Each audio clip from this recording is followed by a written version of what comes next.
तो स्वागत है साथियों एक बार फिर से आपके अपने YouTube चैनल फार्मर्स लव पे एक महत्वपूर्ण वीडियो के साथ। तो आज की जो अपनी क्लास होने वाली है वो एग्रीकल्चर सुपरवाइजर वैकेंसी 2021 जो है उसके लिए जो महत्वपूर्ण क्वेश्चंस है टॉपिक वाइज अपन कर रहे हैं। तो इससे पहले आज अपन बात करेंगे इरिगेशन, फसलों में सिंचाई प्रबंधन। इस टॉपिक के जितने भी महत्वपूर्ण क्वेश्चन हैं जो पहले पूछे गए हैं या पूछ सकते हैं और जो बनते हैं वो सारे सोल्व आउट करने वाले हैं। यहीं पे 100+ क्वेश्चन अपन सोल्व आउट करेंगे। तो ये क्लास स्टार्ट करने से पहले मैं बता दूं, इससे पहले मैंने सीड साइंस जो आपका है सीड साइंस के जितने भी महत्वपूर्ण क्वेश्चन है जो पहले पूछे गए हैं और पूछ सकते हैं वो सोल्व आउट करवा दिए हैं, तथा सीड साइंस की जो क्लास थी वो भी मैंने प्रोवाइड करवा दी है बहुत थ्योरेटिकल अच्छे और ट्रिक के साथ। अब आज करेंगे सिंचाई के बारे में। तो सिंचाई सबसे पहले आपको क्या करना है, जो अगर जिन भाइयों ने इसको थ्योरेटिकल नहीं पढ़ा है तो उसका लिंक मैं नीचे दे रहा हूँ इरिगेशन फुल क्लास के नाम से, इरिगेशन फुल क्लास। तो उस वीडियो को पहले चेकआउट करें, फिर आप करेंगे जितने भी ऑप्शनल क्वेश्चन ऑब्जेक्टिव क्वेश्चन वो सोल्व आउट। इससे क्या होगा, आपका खुद का कॉन्फिडेंस बढ़ेगा, पॉजिटिविटी आएगी। और अपने को करना क्या है, सिर्फ एक सीट लेनी है। किसमें? सुपरवाइजर 2021 वैकेंसी जो है। जिन भाइयों ने अभी तक सिलेबस नहीं देखा है, सिलेबस का लिंक प्लस जो प्रीवियस ईयर का पेपर था, जो पुराना 3 मार्च 2019 वाला पेपर था, वो जिन्होंने नहीं देखा है कि किस लेवल के क्वेश्चन आ रहे हैं, किस टाइप के आ रहे हैं, तो वो पेपर वो सारा का लिंक मैं डिस्क्रिप्शन में दे रहा हूं। तो जल्दी से चेकआउट कर लो और ये क्लास शुरू करते हैं। और हाँ, जो भी नए व्यूवर्स है अभी तक चैनल के पेज को सब्सक्राइब नहीं किया तो यहाँ से चैनल के पेज को सब्सक्राइब करो और बेल आइकन प्रेस करो, ताकि सुपरवाइजर को लेके एग्रीकल्चर फील्ड को लेके कोई भी नई अपडेट महत्वपूर्ण पर्सन सारे आपको टाइम टू टाइम नोटिफिकेशन मिलता रहे। तो स्टार्ट करते हैं क्लास। ये आप देख सकते हो पेस्ट पे, फसल की उपज व उसकी जलमांग के अनुपात को कहते हैं। फसल की उपज यील्ड और उसकी जलमांग जो है वाटर जो है उसकी अनुपात को क्या कहते हैं? एग्रीकल्चर सुपरवाइजर 2013 की जो वैकेंसी है उसमें पूछा गया ये प्रश्न है। तो इसका जो राइट आंसर है वो है ए, फसल जल उपयोग दक्षता, वाटर इफिशियंसी जो होती है, वाटर यूज इफिशियंसी वो बोलते हैं उसको। सेकंड क्वेश्चन देखोगे, सॉरी फर्स्ट क्वेश्चन ये स्टार लगा के दिया हुआ है, राजस्थान की अपवाह प्रणाली को कितने भागों में बांटा गया है? AO 2012 का क्वेश्चन है। जो AO एग्रीकल्चर ऑफिसर 2012 में पूछा गया प्रश्न है कि राजस्थान की अपवाह प्रणाली को कितने भागों में बांटा गया है। तो इसका जो राइट आंसर है वो बी, 3 भागों में बांटा गया है। बूंद बूंद सिंचाई विधि दबाव प्रेशर रखा जाता है। एग्रीकल्चर सुपरवाइजर 2012 में आया हुआ है ये कि बूंद बूंद जो सिंचाई विधि है उसके अंदर जो प्रेशर रखते हैं वो कितना रखते हैं। तो इसमें जो राइट आंसर है आपका वो है सी, 1 से 2 kg/सेमी²। थर्ड क्वेश्चन देखते हैं, प्रथम सिंचाई आयोग का गठन कब हुआ था? प्रथम सिंचाई आयोग जो हुआ था उसका गठन कब हुआ था? तो 1901 में हुआ था। बहुत ही महत्वपूर्ण और अच्छा क्वेश्चन है। प्रथम सिंचाई आयोग का गठन 1901 में हुआ था। RS प्री 2012 में पूछा हुआ क्वेश्चन है। फोर्थ पे देखोगे, क्षेत्र क्षमता फील्ड कैपेसिटी पर जल की उपलब्धता होती है।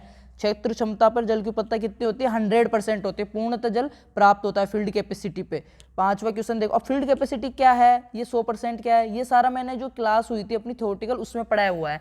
तो भाइयों जिन्होंने वो नहीं देखी है या कहीं से भी नोट्स वगैरह रीड नहीं किए हैं इरिगेशन वाले टॉपिक के, तो पहले जाके वो चेकआउट कर लो, डिस्क्रिप्शन में लिंक दे रहा हूँ। फिर आप क्वेश्चन सोल्व आउट करना, उससे क्या होगा, आपको खुद को अच्छा फील होगा, कॉन्फिडेंस आएगा कि हाँ नहीं मैं कर सकता हूँ ये चीज़। 5 नंबर पे देखो, जल मांग को प्रभावित करने वाले कारक हैं। जो जल मांग है उसको प्रभावित करने वाले कारक कौन से हैं? जलवायु, ठीक है, फसल की प्रकृति, मृदा और उपयुक्त सभी। तो इसमें जो राइट आंसर है वो है उपयुक्त सभी, क्योंकि जलवायु भी फसल जो जल मांग है फसल की उसको बहुत हद तक प्रभावित करती है। कि कहीं की जलवायु नम है तो उसकी जो फसल की जल मांग है वो कम रहेगी, कहीं की जलवायु शुष्क है बिल्कुल सूखी है तो वहाँ की जल मांग ज़्यादा रहेगी, उसको जल की ज़्यादा आवश्यकता रहेगी। सेकंड पे इसमें दे रखा है फसल की प्रकृति, कुछ फसलें हैं जो सूखा सहन करती है, कुछ फसलें जो नहीं कर सकती। मृदा की बात करते हैं, कुछ मृदाएं लंबे समय तक जल धारण क्षमता रखती है, कुछ नहीं रखती है। इस वजह से प्रश्न है अपना कि जल मांग को प्रभावित करने वाले कारक है, तो इसमें उपयुक्त सभी सारे के सारे ऑल ऑफ दीज आंसर रहेगा। 6 नंबर का क्वेश्चन देखते हैं, जल की वह मात्रा जो फसल की सामान्य वृद्धि उत्पादन के लिए आवश्यक है कहलाती है। जल की वह मात्रा जो फसल की सामान्य वृद्धि जो नॉर्मल ग्रोथ है उसके लिए और उत्पादन लेने के लिए आवश्यक है वो क्या कहलाती है? तो इसके अंदर राइट जो अपना आंसर दे रखा है जल मांग, क्या कहलाती है? जल मांग। और जो महत्वपूर्ण फसलों की जल मांग है वो भी मैंने लिखवा रखी है उस क्लास में। 7 नंबर का क्वेश्चन देखोगे, 1 इकाई शुष्क पदार्थ जो ड्राई मैटर है, 1 इकाई शुष्क पदार्थ उत्पन्न करने के लिए पौध द्वारा जितना जल वाष्पोत्सर्जन किया जाता है, वाष्पोत्सर्जन में प्रयोग किया जाता है, वह क्या कहलाता है? ठीक है, प्रश्न को दोबारा पढ़ोगे। 7 नंबर का क्वेश्चन है कि 1 इकाई शुष्क पदार्थ ड्राई मैटर जो है वो उत्पन्न करने के लिए कुछ पदार्थ या जो उत्पादन दे रहा है, तो पौधा को 1 इकाई वो ड्राई मैटर उत्पन्न करने के लिए कितना पानी वो वाष्पोत्सर्जन कर रहा है उसको क्या कहते हैं जिसने किया है वो? तो वो कहलाता है, इसमें राइट आंसर है वाष्पोत्सर्जन अनुपात। ठीक है, नेक्स्ट देखते हैं 8वां क्वेश्चन, राजस्थान में सर्वाधिक सिंचाई किस साधन से होती है? राजस्थान में सर्वाधिक सिंचाई होती है कुओं द्वारा, और स्पेशली बात करें कौन से में, तो अलवर में होती है कुओं के द्वारा। नहरों द्वारा हनुमानगढ़ वगैरह है। तालाब जो आपके तालाब या जिनसे बोलते हैं वो भीलवाड़ा दे रखा है।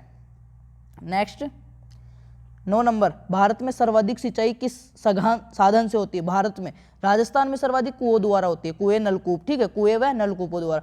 भारत में सर्वाधिक सिंचाई किससे होती है? नहरों द्वारा, ठीक है। नेक्स्ट, राजस्थान में कुओं द्वारा सिंचाई का क्षेत्रफल, राजस्थान में कुओं द्वारा सिंचाई का क्षेत्रफल है 60%। नेक्स्ट देखते हैं 11 नंबर का क्वेश्चन, राजस्थान का सर्वाधिक सिंचित जिला है, राजस्थान का सर्वाधिक सिंचित जिला कौन सा है? श्री गंगानगर है। भारत में सर्वाधिक सिंचाई वाला राज्य, भारत में सर्वाधिक सिंचाई कौन से राज्य में? यूपी में है। भारत में सर्वाधिक सिंचित क्षेत्र या सिंचित जिला, भारत में सर्वाधिक सिंचित जिला, इसमें आंसर दे रखा है लुधियाना, ठीक है, लुधियाना।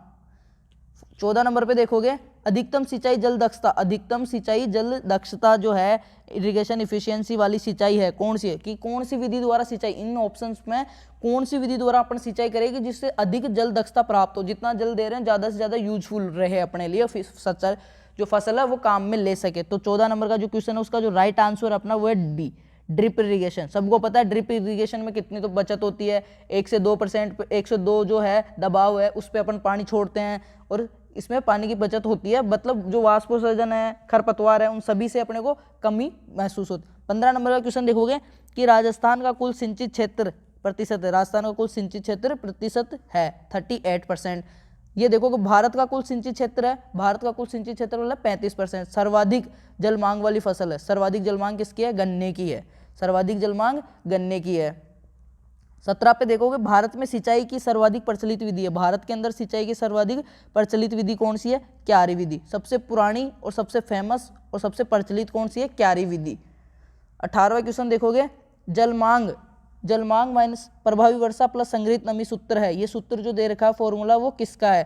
सिंचाई मांग का है, ठीक है, कि कितनी सिंचाई करनी है। जो जल मांग थी उसकी, एक फसल की जो जल मांग थी उसमें से हमने जो प्रभावी वर्षा हुई है, जितनी बरसात हो गई वो, प्लस उसमें जो नमी बच रही है जमीन में वो, उसको निकाल देंगे तो क्या आ जाएगा कि इसको कितनी सिंचाई की आवश्यकता है। जैसे 600 जल मांग थी, ठीक है, 100 बरसात हो गई, 100 उसके पास नमी बच गई, 200 हटा दिए तो 400 क्या आ गई उसकी, कि 400 mm अपने को उसको पानी देना है, वो क्या आ गई? उसकी सिंचाई की मांग आ गई, इरिगेशन वाली।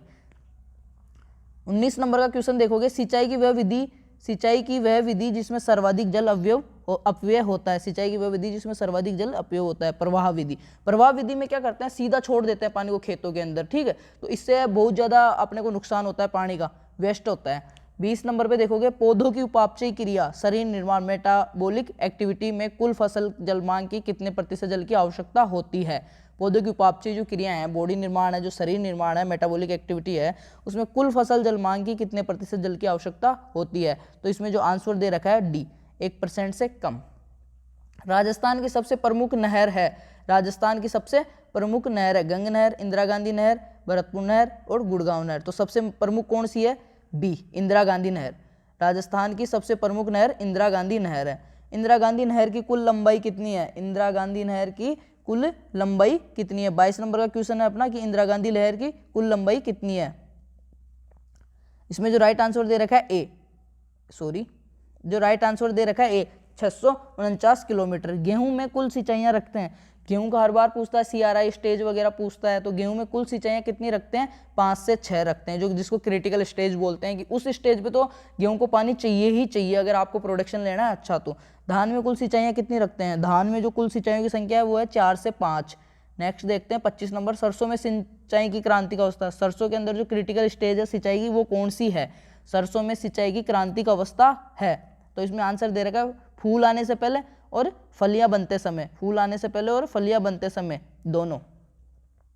निम्न में से सर्वाधिक जल मांग वाला फसल समूह, सर्वाधिक जल मांग वाला फसल समूह कौन सा? इनमें से निम्न में से सर्वाधिक जल मांग वाला फसल समूह है। 26 नंबर का क्वेश्चन देखोगे आप, सर्वाधिक जल मांग वाला समूह कौन सा है?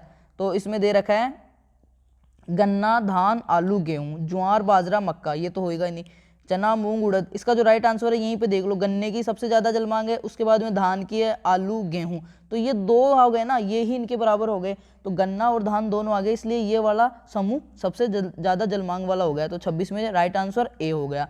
27वां देखोगे कि सर्वाधिक स्प्रिंकलर सेट वाला जिला है, सर्वाधिक स्प्रिंकलर सेट कहाँ पे है? झुंझुनू में। जो फव्वारे जिसको बोलते हैं, सर्वाधिक स्प्रिंकलर सेट झुंझुनू में यूज होता है। और सर्वाधिक ड्रिप जयपुर में यूज होती है। सर्वाधिक सौर ऊर्जा जयपुर में यूज होती है। 28वां क्वेश्चन देखोगे, गन्ने की जलमांग है, गन्ने की जलमांग कितनी है? 1500 से 2500। अगर ऐसे आता है 150 से 250, ठीक है, ये चीज याद रखना। ये क्या है? गन्ने की जलमांग है जो कि सर्वाधिक है। आलू की जलमांग कितनी है? आलू की जलमांग कितनी है? 29 नंबर का अपना क्वेश्चन है। 500 से 700, ठीक है, 50 से 70। धान की जलमांग कितनी है? धान की जलमांग कितनी है? 90 से 250, ठीक है, 900 से 2500। जल का मृदा कणों से जुड़ाव ज्ञात करने के लिए उपकरण है।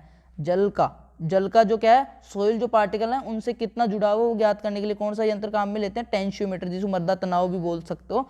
32 नंबर पे देखोगे, बहाव के दौरान सिंचाई जल की मात्रा ज्ञात करने, बहाव के दौरान बहते हुए जल को मापने के लिए, बहते हुए सिंचाई जल को मापने के लिए कौन सा यंत्र काम में लेते हैं? तो इसमें है वी नोच। छोटे अगर अपन धोरे वगैरह हैं उनमें कर रहे हैं तो वी नोच काम में लेते हैं, और बड़ों में पार्सल फ्लूम होता है। 33 क्वेश्चन देखोगे, मृदा नमी ज्ञात करने का उपकरण है। मृदा नमी ज्ञात करने का उपकरण है टेंशियोमीटर, जिसे मृदा तनाव भी बोल सकते। मृदा जल तनाव किससे मापा जाता है? मृदा जल तनाव अलग है, मृदा जल तनाव किससे ज्ञात करते हैं? तो इसका जो राइट आंसर है वो बी, जिप्सम ब्लॉक। दूसरा तरीका है ये। जल प्रवाह मापने की इकाई है, जल प्रवाह मापने की इकाई है। 35वां क्वेश्चन है, बहुत ही इंपॉर्टेंट और अच्छा क्वेश्चन है। जल प्रवाह मापने की इकाई क्यूसेक। क्या है? क्यूसेक। एक क्यूसेक में कितना होता है वो सारी चीजें मैंने दिखा रखी है, फसल वाला चैप्टर आप पढ़ लेना जाके। 38 पे देखोगे, मिट्टी नमूना लेने के लिए उपयुक्त उपकरण है। मिट्टी का नमूना, सोइल जो सैंपल लेते हैं उसके लिए उपयुक्त जो उपकरण है वो कौन सा है? ए, सोइल अगार। बूंददार सिंचाई जो है, ड्रिप विधि, उसका अन्य नाम क्या है? बूंददार जो सिंचाई है उसका अन्य नाम क्या है? तो उसका अन्य नाम क्या है? ट्रिकल इरिगेशन और माइक्रो इरिगेशन, क्योंकि उसमें बूंद बूंद सूक्ष्म रूप से जल दिया जाता है। ड्रिप सिंचाई से कितने पानी की बचत होती है? 38 पे देखोगे, ड्रिप सिंचाई से पानी की कितनी बचत होती है? तो सी दे रखा है इसमें 50 होती है, इससे भी ज्यादा तक होती है, ठीक है, 50 से 65 आपको मिल जाएगा। फव्वारा विधि में पानी की बचत होती है, फव्वारा विधि में पानी की बचत होती है 35 से 40%। सस्य फसलों की सिंचाई की विधियां, सस्य फसलें जो हैं उनमें सिंचाई की विधि कौन सी है? ड्रिप द्वारा, स्प्रिंकलर द्वारा, क्यारी द्वारा, उपयुक्त सभी आएगा इसमें। आलू गन्ना एवं कपास में सिंचाई की सर्वश्रेष्ठ विधि है। आलू गन्ना एवं कपास में सिंचाई की सर्वश्रेष्ठ विधि कौन सी है? कुंड या नाला विधि, ठीक है। आलू गन्ना और कपास, आलू और गन्ना आपने देखा होगा कि सीधे ऐसे नहीं बोते, जो क्यारियां हैं उनकी जो मेढ़े हैं उन पे बोते हैं, ठीक है। कहीं आलू को देखना, या फिर अगर आपका खेत हुआ है थोड़ा तो उसमें सिंपल में भी होता है। तो आलू गन्ना और कपास में सिंचाई की सर्वश्रेष्ठ विधि कौन सी दे रखी है? कुंड और नाला विधि। 42 पे देखोगे, निम्न में से किस सस्य फसल के लिए नाली विधि जो है ट्रेंच या डी फोरो सर्वाधिक उपयोगी रहती है? गन्ने और आलू के लिए। यही चीज मैंने ऊपर बताई है अभी। धान के लिए सर्वोत्तम सिंचाई विधि है, धान के लिए सर्वोत्तम सिंचाई विधि है। तो धान के लिए प्रवाह विधि, खुला छोड़ा जाता है, धान के खेतों को समतल करके उनमें खुला पानी छोड़ा जाता है। सर्वाधिक झीलों से सिंचाई वाला जिला कौन सा है? सर्वाधिक झीलें कहाँ पे है? बांसवाड़ा दे रखा है इसमें। वाष्पोत्सर्जन प्लस वाष्पीकरण प्लस सिंचाई जलहानि प्लस विशेष क्रियाओं में प्रयुक्त जल, ये सूत्र किसका है? जलमांग का। कि एक फसल को जलमांग, देखो जल काय काय के लिए आवश्यक होता है? उसको वाष्पोत्सर्जन के लिए, वाष्पीकरण के लिए, सिंचाई के अंदर जो जल की हानि हो रही है वो भी उसमें जुड़ गई, प्लस जो स्पेशल जो कुछ क्रियाएं हैं उसकी मेटाबॉलिक जो क्रियाएं हैं उनमें जो यूज हो रहा है जल, वो तो सारा मिलके उसके क्या कहलाएगा? जल मांग कहलाएगी।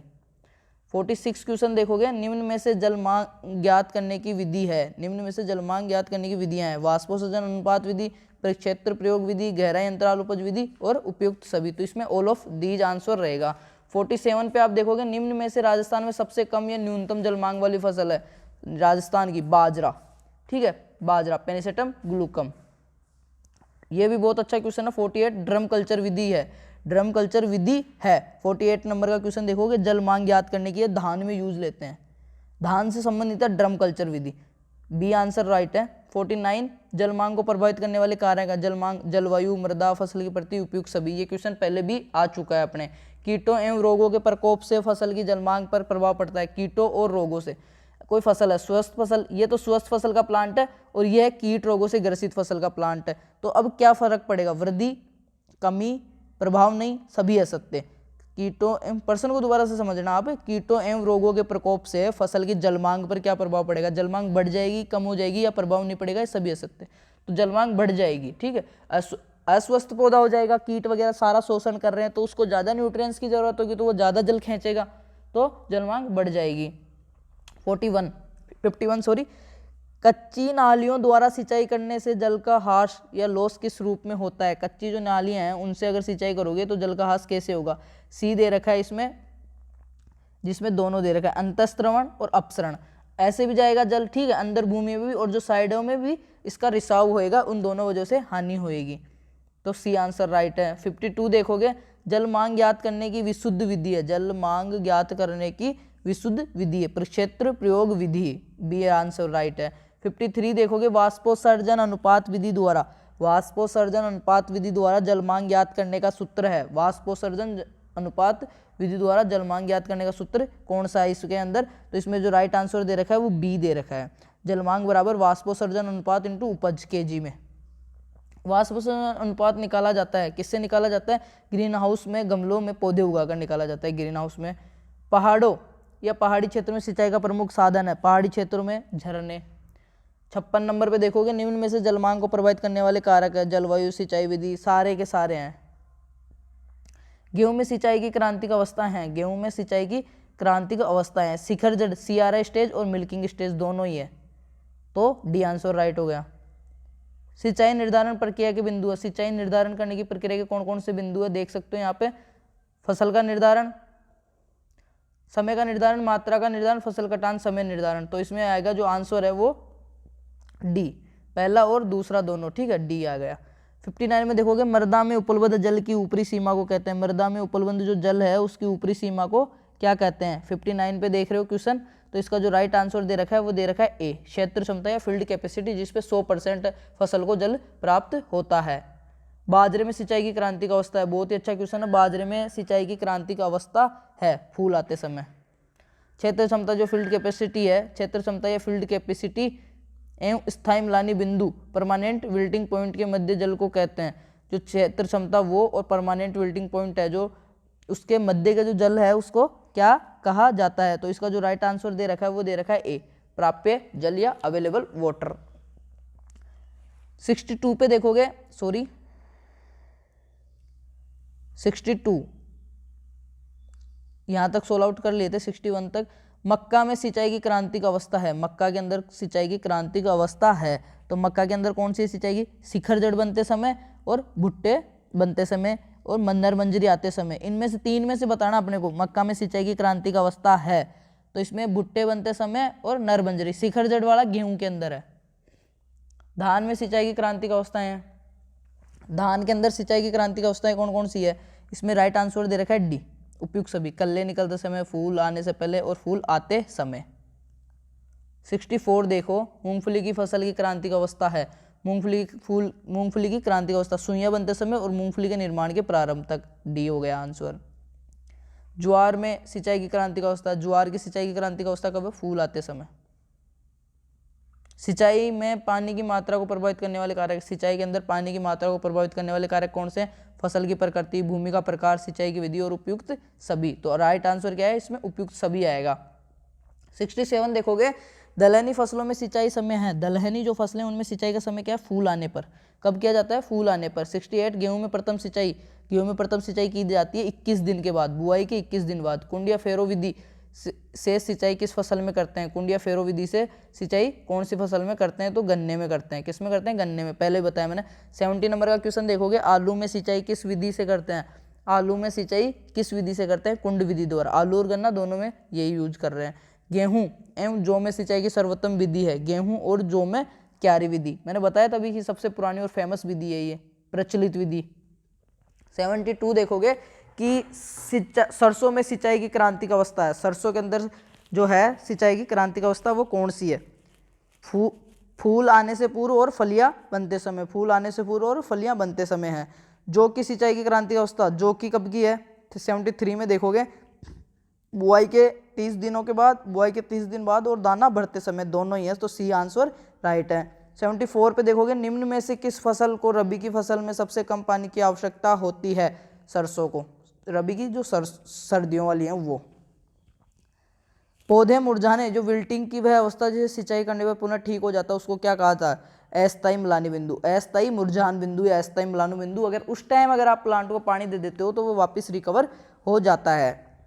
76 जई या चारा में सिंचाई करते हैं, जो जई है उसमें सिंचाई कब करते हैं, इसमें जो राइट आंसर दे रखा है वो दे रखा है डी, प्रत्यक्ष कटाई के बाद। जब चारे के लिए उगाई हुई है तो इसकी जब कटाई हो जाती है तो उसके बाद में इसमें सिंचाई कर देते हैं तो फुटान हो जाता है।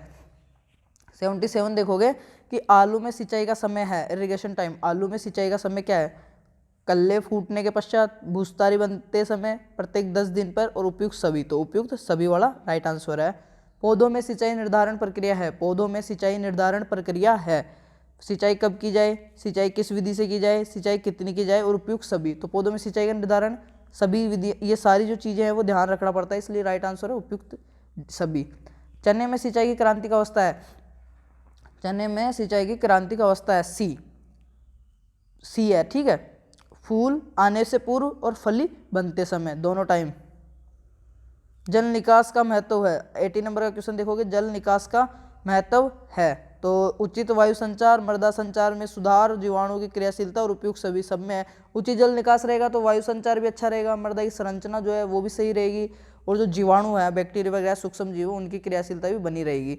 81 जल निकास या ड्रेनेज की विधियां है, पृष्ठीय जल निकास और भूमिगत जल निकास, ये दोनों ही है। पृष्ठ एक तो सीधा पृष्ठ से, ठीक है, सतह जल निकास, और एक भूमिगत जल निकास, ये दोनों ही जल निकास की विधियां हैं, वाटर ड्रेनेज जो है उसकी। नेक्स्ट क्वेश्चन देखते हैं अपन। 83 भूमिगत जल निकास के प्रकार है, भूमिगत जल निकास के प्रकार है, भूमिगत जल निकास के प्रकार कौन से, टाइल्स नालियां, रोबिन नालियां, मोल नालियां और उपयुक्त सभी, ये तीनों प्रकार की नालियां ही भूमिगत जल निकास का प्रकार है। 84 पे देखोगे पृष्ठीय सतही जल निकास के प्रकार है, पृष्ठीय सतही जल निकास के प्रकार कौन कौन से हैं, इसमें भी अस्थायी नालियां, कटआउट और स्थायी, ये तीनों ही हैं। 85 चिकनी मिट्टी वाले क्षेत्रों में किस प्रकार की नालियां बनाई जाती है, चिकनी मिट्टी वाले क्षेत्रों में किस प्रकार की नालियां बनाई जाती है, मोल नालियां, जहाँ पे चिकनी मिट्टी है वहाँ पे मोल नालियों के द्वारा किया जाता है। मृदा की ऊपरी सतह से अतिरिक्त जल को खेत से बाहर निकालना कहलाता है, मृदा की ऊपरी सतह से जो एक्स्ट्रा जो अपने पास वाटर है उसको बाहर निकालना क्या कहलाता है, जल निकास, ड्रेनेज। 87 अत्यधिक जल भराव से हानियां है, अत्यधिक जल भराव से हानियां है, वायु संचार में कमी हो जाएगी, पानी भरा रहेगा तो जड़ों का अनुचित विकास होएगा, हानिकारक लवण एकत्र हो जाएंगे खेत में, तो इसका जो सारे कारण है उपयुक्त सभी। 88 मुरझान या विल्टिंग की व्यवस्था जो सिंचाई करने पर पुनः ठीक हो जाती है, अस्थायी म्लानी बिंदु, अस्थायी रूप से पौधा झुलस जाता है। 89 पौधे सूखने पर जल की वह मात्रा जो मृदा में शेष बचती है वह क्या कहलाती है, पौधे सूखने पर जल की वह मात्रा जो मृदा में शेष बचती है वह कहलाती है मुरझान गुणांक, मुरझान गुणांक। 90 का देखोगे एक अश्व शक्ति बराबर होता है, एक अश्व शक्ति किसके बराबर होता है, सी आंसर इसमें राइट है। पौधे की वह अवस्था जब वे स्थायी रूप से सूखने लगते हैं और उन्हें मृदा जल बिल्कुल अनुपंद होने लगता है, मतलब किसी प्लांट की वह स्टेज जब उसको जो मृदा का जल है, सोइल वाटर है, 3 प्रकार का होता है, वो मिलना बंद हो जाता है, कैपिलरी वाटर है जो मिलता है वो मिलना बिल्कुल बंद हो जाता है और वो सूखने लगता है, स्थायी रूप से सूखने लगता है कि दोबारा रिकवर भी नहीं हो सकता, उसको क्या बोलते हैं, विल्ट पॉइंट या म्लानी बिंदु। शस्य फसलों में सिंचाई की जाती है, शस्य फसलों में सिंचाई भारत में सर्वाधिक प्रचलित है, 92 आंसर है आपके बी, क्यारी विधि जो मैंने बताया सबसे प्रचलित विधि है। 93 में देखोगे जल भराव होने पर मृदा में ऑक्सीजन की अनुपस्थिति में क्रिया होती है, कौन सी होती है, विनाइट्रीकरण का होता है, नाइट्रोजन टूटती है। 94 सोयाबीन में सिंचाई की क्रांतिक अवस्था है, सोयाबीन में सिंचाई की क्रांतिक अवस्था कौन सी है, फूल आने से पूर्व और फलियां बनते समय। 95 देखोगे तंबाकू में सिंचाई की क्रांतिक अवस्था, तंबाकू में सिंचाई की क्रांतिक अवस्था कौन सी है, चुटाई के समय, चुटाई के समय जब तोड़ते हैं उसके पत्तों को उस टाइम। 96 निम्न में से सबसे कम जल मांग है, निम्न में से सबसे कम जल मांग किसके, धान की, आलू की, गन्ने की या मटर की, इनमें तो मटर की है, ठीक है। सेम समस्या इन क्षेत्रों से संबंधित है, सेम की समस्या जो है किन क्षेत्रों से संबंधित है, नहरी क्षेत्रों से, किससे संबंधित है, सॉरी लवणीय क्षेत्रों से, और नहरी क्षेत्र दोनों आएंगे इसमें।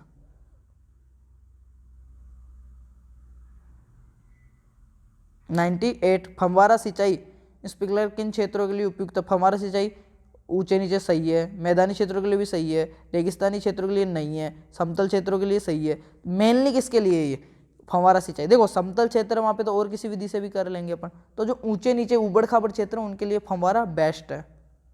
99 नहरी क्षेत्रों के लिए ड्रेनेज की सर्वोत्तम नालियाँ कौन सी रहती है? नहरी क्षेत्रों में अगर वाटर ज़्यादा है उसको निकालना है तो कटआउट नालियाँ। पलवार या मल्च का प्रयोग करने के लिए, पलवार या मल्च का प्रयोग करने से जलमांग पर क्या प्रभाव पड़ता है? जलमांग में कमी हो जाती है, क्योंकि वाष्पोत्सर्जन कम होता है तो जलमांग में ऑटोमेटिकली कमी आ जाती है। भारत में ये क्या हो रहा है? भारत में सर्वाधिक ड्रिप सिंचाई द्वारा खेती करने वाला राज्य कौन सा है? भारत के अंदर सर्वाधिक ड्रिप यूज करने वाला कौन सा है? महाराष्ट्र। कपास में आदर्श सिंचाइयों की संख्या निम्न में से है। कपास में कितनी सिंचाई आवश्यक है? 3 आवश्यक है, आदर्श सिंचाई जिसको बोलते हैं। नहरी क्षेत्रों के लिए ड्रेनेज की सर्वोत्तम नालियां आपके अनुसार कौन सी होगी? 103 नंबर का क्वेश्चन देखोगे, इसका जो राइट आंसर है वो कटआउट नालियां। ऊपर भी देखा था, नहरी क्षेत्रों में आवश्यकता से अधिक जल अगर खेतों में भर जाता है तो उसको कटआउट नालियों द्वारा बाहर निकाला जाता है। चने की कुल जलमांग कितनी है? 150 से 200। ए आंसर राइट है, 15 से 20 सेमी। सोल्व आउट करते हैं 105 नंबर का क्वेश्चन। राजस्थान में सेम की समस्या किन जिलों में है? राजस्थान में सेम की समस्या हनुमानगढ़, गंगानगर, बीकानेर में। 106 WR बराबर ET plus E plus L plus S किसका सूत्र है? तो ये जो सूत्र दे रखा है इसमें वो किसका है? जल मांग का है। 107 वाटर रिक्वायरमेंट, जल मांग। 107 रेतीली रेगिस्तानी भूमि में फलोद्यान हेतु उपयोगी सिंचाई विधि है। रेतीली रेगिस्तानी भूमि में अगर फल वृक्ष लगा रहे हैं तो कौन सी? मटका विधि। कि छोटे जो लगा रहे हैं ना, फल उद्यान लगा रहे हैं तो मटके के अंदर लगाएंगे, माटी आटी भर के न्यूट्रिएंट्स डाल के इसमें लगाएंगे तो मटके में ही पानी देंगे, बाहर नहीं जाएगा ये, तो लंबे टाइम तक नमी बनी रहेगी, पानी की बचत होगी। 108 गन्ने में सिंचाई की क्रांति की अवस्थाएं हैं। गन्ने के अंदर सिंचाई की क्रांति की अवस्थाएं कल्ले निकलते समय व बढ़वार के समय। जलमग्न मृदाओं में ऑक्सीजन की कमी से कौन सी क्रिया होने लगती है? विनाइट्रीकरण। 110 कंदीय फसलों में कुंड विधि। कंदीय फसलों में जो ट्यूबर क्रॉप्स हैं उनमें कुंड विधि या फेरो मेथड से सिंचाई करने से पानी कितनी प्रतिशत तक बचत होती है? 25 से 30% तक बचत होती है उनमें। 111 तालाबों फार्म पोंड में जल संचय बाद में उस जल का प्रयोग फसलों एवं बाग बगीचों में सिंचाई करना क्या कहलाता है? ए वाटर सेविंग सिस्टम। कि पहले तो जो वाटर का अपने बचत की पानी की, फिर उसको बचत की, उसको यूज ले रहे, बरसात वगैरह पानी था उसको, तो वाटर सेविंग मेथड कहलाता है। 112 कुंड विधि फेरो मेथड में कुंड को कितना गीला करते हैं तो सिंचाई करते हैं? इसमें जो राइट आंसर है कुंड का 3/4वां भाग। Renfield authority of India, Renfield authority of India का मुख्य कार्यालय कहाँ पे है? तो इसका जो मुख्य कार्यालय नई दिल्ली के अंदर है। वाष्पो उत्सवेदन मापने हेतु किस यंत्र का इस्तेमाल किया जाता है? लाइसीमीटर का। लास्ट अपना क्वेश्चन 115 मृदा नमी तनाव का मापन, मृदा तनाव जो है टेंसियोमीटर के द्वारा। तो आई होप ये क्वेश्चन आपके लिए यूजफुल रहे होंगे। हमने कोशिश की आपको अच्छे क्वेश्चन प्रोवाइड करवाने की। जिन्होंने वो वाला वीडियो नहीं देखा है सीड वाला, वो देख लें, तथा इरिगेशन वाली क्लास देख ले। बहुत जल्द आपको एग्रीकल्चर सुपरवाइजर की क्लासें मिलने वाली है। वीडियो देखने के लिए थैंक यू।